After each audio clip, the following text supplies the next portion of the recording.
दोस्तों आज के वीडियो में हम RO purifier wiring and working किस तरह होती है।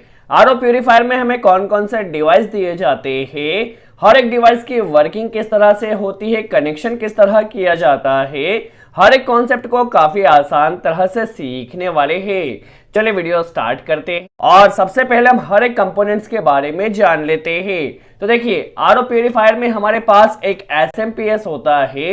ये जो एसएमपीएस होता है ये 220 वोल्ट एसी सप्लाई को 24 वोल्ट डीसी में कन्वर्ट करते हैं, क्योंकि हमारे पास जो बूस्टर पंप होता है और जो सोलेनॉइड वाल्व होता है वो 24 वोल्ट डीसी सप्लाई पर वर्क करता है। नेक्स्ट डिवाइस हमारे पास प्रेशर स्विच होता है। ये जो प्रेशर स्विच होता है इसे हम इनपुट टैंक में कनेक्ट करते हैं। देखिए जब इनपुट टैंक में पानी होगा तभी हमारा प्यूरिफायर स्टार्ट होगा। तो वाटर को सेंस किस तरह से करेगा, तो देखिए प्रेशर स्विच में नीचे की तरफ एक पत्ती होती है। देखिए यहाँ पे नीचे जो पत्ती होती है ये टैंक में वाटर को सेंस करता है।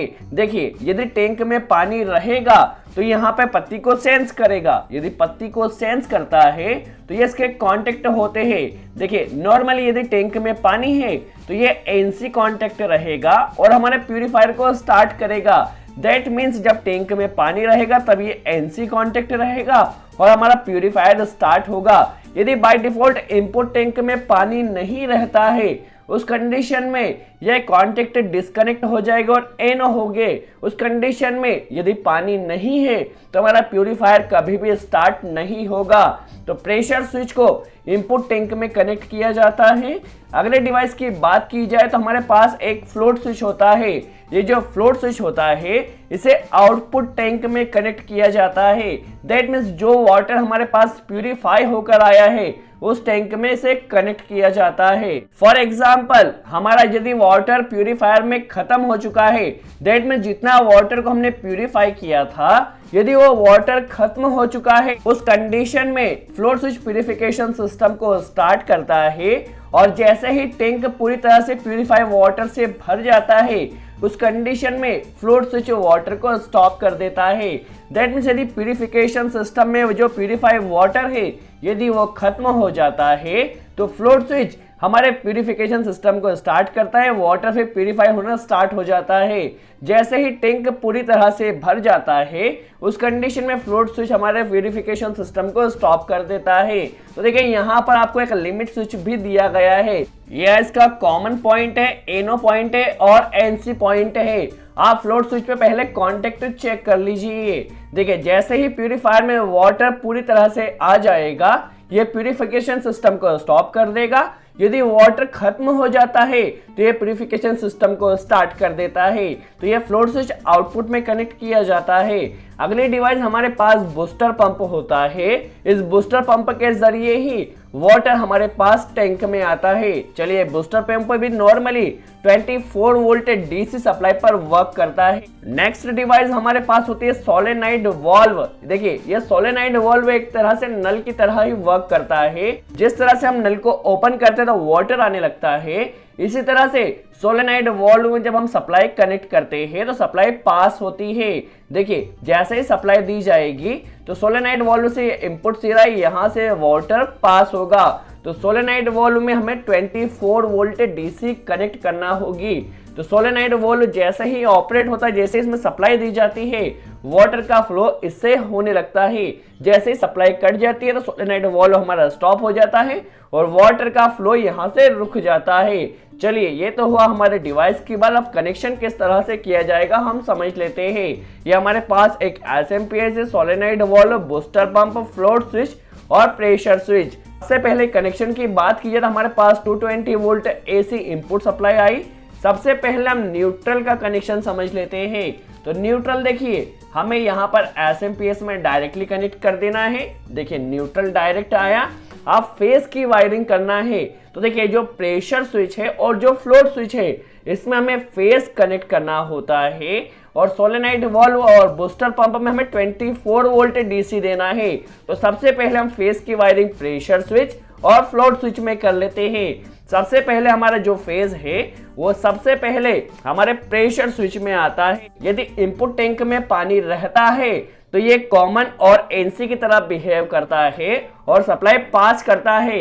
यदि इनपुट टैंक में पानी नहीं है उस कंडीशन में ये एनो हो जाएगा और सप्लाई को कट करता है। देखिए ये इसका एनसी पॉइंट है। यदि टैंक में पानी है तो आप कनेक्शन इस पॉइंट में भी कर सकते हैं, इस पॉइंट में भी कर सकते हैं थिम्बल लगाकर, ये आपके ऊपर डिपेंड करता है। देखिए अभी हमने कॉमन पर कनेक्ट किया। फॉर एग्जाम्पल अभी इनपुट टैंक में हमारे पास पानी भरा हुआ है तो ये एनसी की तरह वर्क करेगा। एनसी की तरह वर्क करेगा तो यहां से सप्लाई पास होगी और यह जाएगी फ्लोट स्विच के कॉमन पॉइंट पर। देखिए कॉमन पॉइंट में आ चुकी है, इनपुट टैंक में पानी है तो सप्लाई यहां से पास हुई। यदि हमारे पास प्यूरिफाइड वाटर खत्म हो चुका है, दैट में जितना वाटर प्यूरिफाई हुआ था यदि उतना वाटर खत्म हो चुका है तो इसके एनसी से हमें सप्लाई लेना है और ये एनसी से सप्लाई लेकर एसएमपीएस में जाएगा। यदि हमारे पास प्यूरिफाइड वाटर खत्म हो चुका है तो ये सप्लाई को पास करेगा और फिर से हमारा वाटर प्यूरिफाई होने लगे। यदि प्यूरिफिकेशन सिस्टम का आउटपुट टैंक हमारा जैसे ही भर जाता है उस कंडीशन में ये एनो हो जाएगा और एनो होने से ये सप्लाई कट हो जाएगी।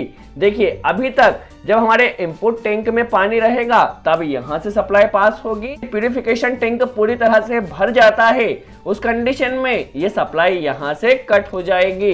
तो ये तो हमने 220 वोल्ट एसी सप्लाई से कनेक्शन देखा प्रेशर स्विच और फ्लोट स्विच का। प्रेशर स्विच इनपुट में रहता है, फ्लोट स्विच आउटपुट में रहता है। अब सिंपल सा हमें solenoid valve and booster pump का कनेक्शन करना है। और जैसा कि हमने कहा था सोलेनॉइड वाल्व और बूस्टर पंप 24 वोल्ट डीसी पर वर्क करते हैं तो एसएमपीएस से हमें जो आउटपुट मिलेगा वो डीसी मिलेगा 24 वोल्ट।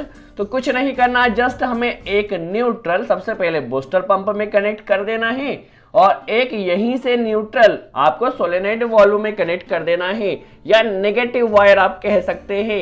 देखिए नेगेटिव वायर हमारा बूस्टर पंप में भी आ चुका है और सोलेनॉइड वाल्व में भी आ चुका है।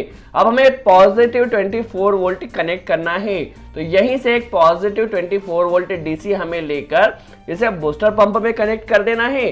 देखिए बूस्टर पंप में हमारी प्रॉपर कनेक्शन हो चुका है और यहीं से एक कनेक्टर हमें सोलेनॉइड वाल्व में भी कनेक्ट कर देना है। इस तरह से हमारा आरओ का प्रॉपर वायरिंग हो चुकी है।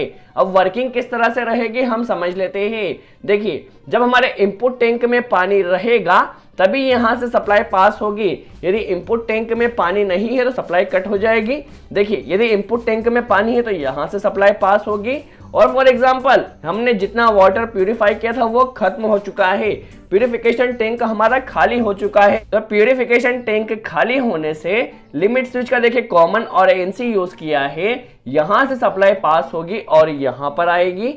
देखिए एसएमपीएस में आ चुका है। देखिए यदि प्यूरिफिकेशन टैंक हमारा खाली है तो एनसी से सप्लाई पास होगी और एसएमपीएस में आएगी और एसएमपीएस में आने से सोलेनॉइड वाल्व भी ऑपरेट होगा और यहां से बूस्टर पंप भी स्टार्ट होगा। देखिए यहां से सप्लाई कंटिन्यू आ रही है तो सोलेनॉइड वाल्व और बूस्टर पंप स्टार्ट हो चुका है, वाटर का फ्लो होना स्टार्ट हो जाता है। जैसे ही प्यूरिफिकेशन टैंक हमारा पूरी तरह से भर जाता है तो ये इसका एनसी एनो हो जाएगा, यहां से सप्लाई कट हो जाएगी। यहां से सप्लाई कट होने से सोलेनॉइड वाल्व भी स्टॉप हो जाएगा और बूस्टर पंप भी स्टॉप हो जाएगा। सो आई होप आपको क्लियर हुआ वो छोटे से वीडियो में RO purifier wiring and working किस तरह होती है। यदि वीडियो अच्छा लगा हो तो लाइक का बटन जरूर प्रेस करें, कोई डाउट हो तो कमेंट्स में जरूर पूछें। सो आज के लिए इतना ही।